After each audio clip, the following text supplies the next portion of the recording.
Welcome.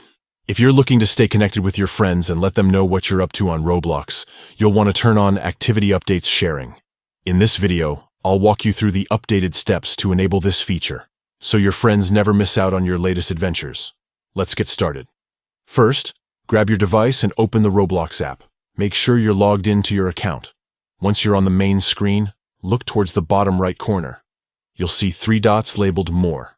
Go ahead and tap on those 3 dots. Next, you'll see a menu pop up with different options. From here, tap on Settings. This will take you to a new page where you can manage all sorts of account preferences. Now, find and tap on Privacy and Content Restrictions. This section is where you can control who sees your activity and what information you share with others. It's always good to review these settings every once in a while to make sure your Roblox experience is just the way you want it. Within the Privacy and Content Restrictions menu, look for Visibility and Private Servers. Tap on it to continue.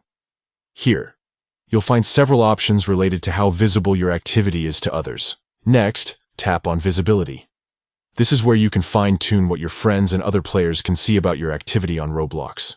Finally, you'll see an option labeled Share Activity Updates. There's a toggle switch right next to it. If it's off, simply tap the switch to turn it on. Once it's enabled, your friends will be able to see your activity updates, like what games you're playing or when you join a new experience. And that's it. You've successfully turned on Activity Updates Sharing on Roblox. Now your friends can keep up with your latest moves and join in on the fun. If you found this guide helpful, don't forget to like and subscribe for more Roblox tips and tutorials. Thanks for watching and happy gaming.